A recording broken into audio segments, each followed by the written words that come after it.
how do you have a conversation about politics?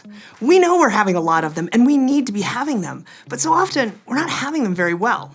Well, I want to give you a couple of ideas about how you can have a conversation about politics. First, make sure you actually want to have a conversation. Too often what we want to have is a debate or an argument about politics, and that's what we end up having. So you got to get really clear on, I want to have a conversation. And what do I mean by that? In a conversation, the goal is to learn.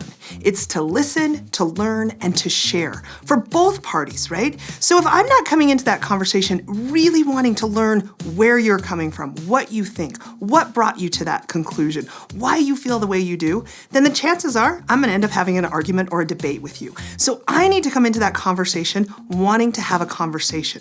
And here's a cue that's worked really well for me that helps me understand when I'm moving out of the goal of having a conversation and into the goal of having an argument. It's when I start to get angry. I start listening to you with an intent to learn and to understand, and I can feel myself starting to get angry. Now, why is that a cue? Because guess what? I have never gotten angry when I'm learning something. I go to school, I don't get angry. I read a book, I don't get angry, right? I'm not getting angry when my goal is to learn and to understand. I start to get angry when my goal is to push back, to disagree, to argue, to say, that's wrong. Right? So if you start to get angry, check yourself and say, wait a second, I think my motive in this conversation is changing. I'm starting to feel like I need to point out to you how you're wrong, not try and understand where you're coming from.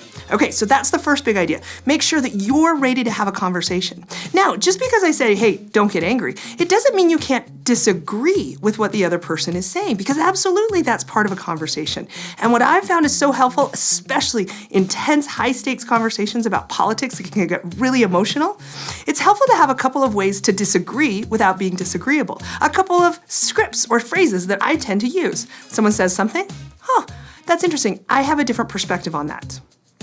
Period. I see that differently. Period. My experience has led me to a different conclusion about that. Period. I'm not trying to argue, and I'm not yet trying to convince you that I'm right. I'm just saying I see it differently. Those phrases are a very neutral way to tell you that I don't agree with what you're saying, but I'm not pushing back on it. I see that differently. I have a different perspective. Okay, so that's the first part, what I bring. But now, and I know what you're thinking, you're saying, yeah, but that other person doesn't want to hear what I have to say, and my meaning is valuable. Amen, it is. Part of that conversation is not just listening, it's also sharing. So how do I get my meaning across? How do I help that other person get to that frame of, we're having a conversation? Ask. Right? Get to the point where you say in the conversation, that's really interesting. I have a different perspective. Would you be willing to listen to that? Now that's a tough question, right? Would you be willing to listen to that? Because it says yes or no. There's only two answers there. Most people are gonna say yes because it seems like socially awkward and rude to say no.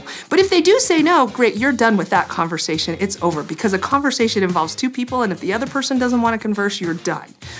But say they say yes and they really do listen. Hooray, you've got a conversation.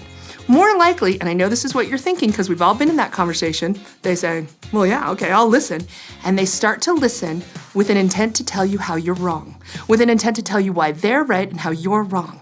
That's okay, you're prepared for that too. When they start to do that, just stop, watch the process and say, you know, I wanted to share with you where I was coming from. I feel like you're listening with an intent to disprove me or tell me why I'm wrong. If that's your intent, that's fine, but we're not really having a conversation. Would you be interested in trying to understand where I'm coming from? Just throw it right back at them. Invite them to listen. Invite them to learn from you. Again, you can't control whether they're gonna say yes or no. If they say no, that's fine, your conversation's over. But if they say yes, something magical might happen.